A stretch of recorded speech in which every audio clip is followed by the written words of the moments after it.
Hey, this is Tintin, back with another addition to my Marvel Rivals mock series. I know in the last video, I had other ideas for mocks I could build, but for today, I'm gonna do something a little different. Today, I'll be making an agent and their abilities, preferably either a duelist or a support character, sort of acting as a filler in between the next bigger and better mocks, which will take longer, which will either be tanks, maps, or payloads. So make sure you comment what you want to be the next filler hero in this series, and I'll be sure to give it a try.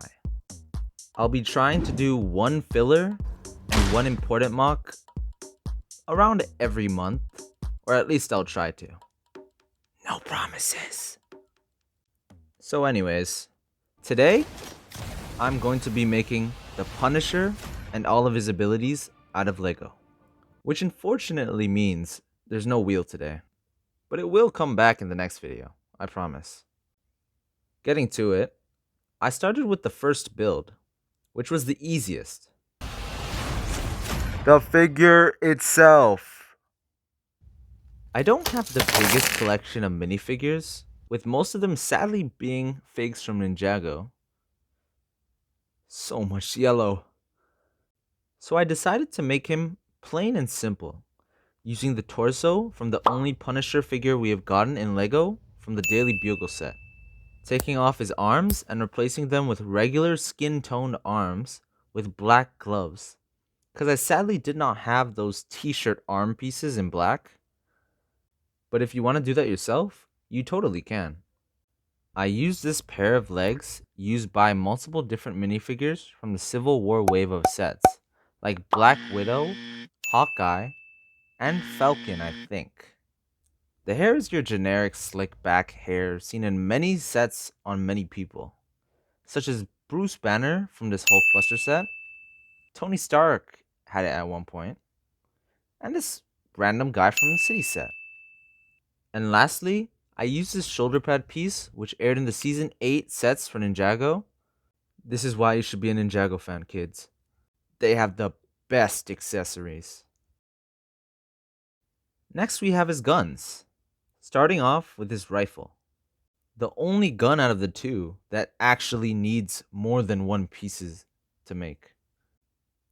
The first thing I did was look at the rifle's in-game model, and was like, how was I gonna build this? So I might have used an illegal technique when building it. Oh, come on, man. It's not even that bad. It's only like a little stress.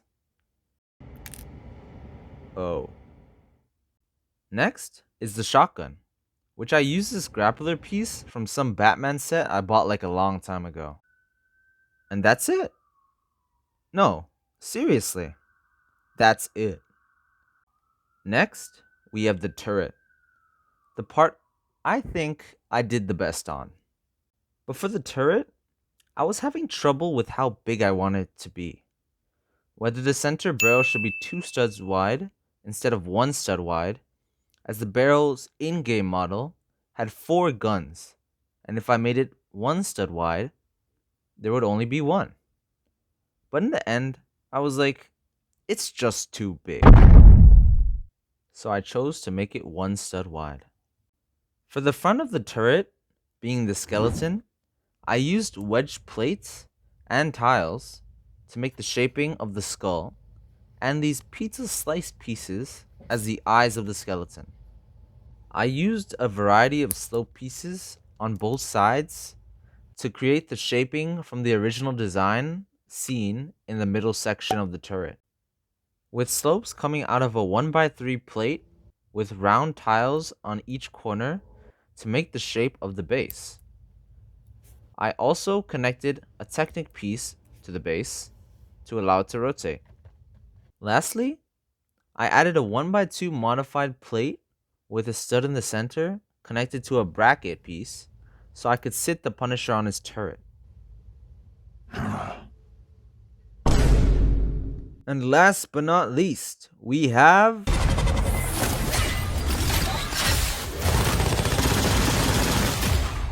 The alt! For the alt, there are two sections of it. The guns he holds, and that backpack thing he got. Don't know what it is, bro. First, we have the guns. For the guns, I used the modified brick with one stud on the side, with a Technic pin inside of the bottom, which holds in place way better than I expected. Like, this thing is tight. I also added a handle so you can hold it, and two 1x1 pieces stacked on each other with a cheese slope on top of that. Then repeated it for the other gun.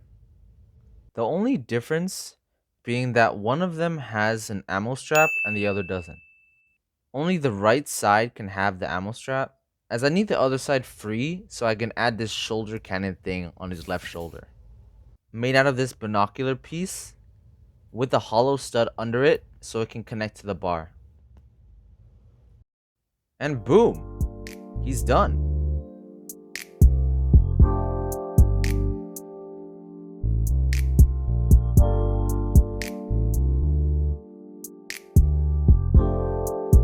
I know that video felt pretty short compared to the last one, and yes, it is, but trust me when I say this to you. This next one is about to be fantastic.